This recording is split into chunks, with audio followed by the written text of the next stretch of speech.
अगर आप भी चाहते हैं नए वीडियो एवं नए ऑडियो देखने एवं सुनने के लिए तो हमारे गोल्ड स्टूडियो चैनल को सब्सक्राइब जरूर करें एवं बेल आइकन दबाना ना भूलें।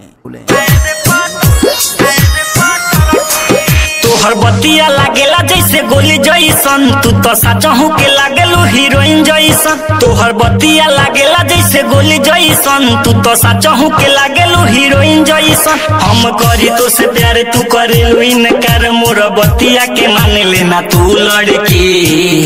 हाय रे पातर की, हाय रे पातर की, हाय रे पातर की, हाय रे पातर की, हाय रे पातर की, हाय रे पातर की। अजीत मोबाइल महाराजगंज रिकॉर्डिंग बाई खुशबू स्टूडियो हरसिद्धि।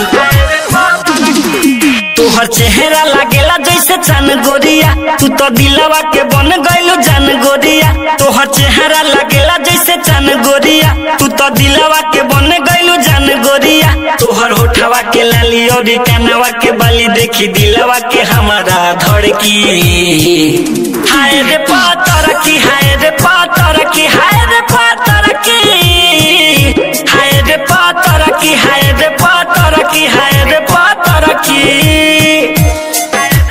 अजीत मोबाइल महाराजगंज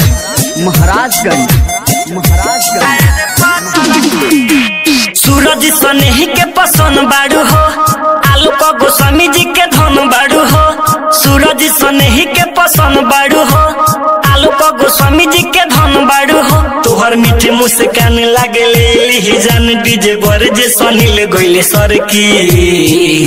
हाय रे पातर की, हाय रे पातर की, हाय रे पातर की, हाय रे पातर की, हाय रे पातर की, हाय रे पातर की।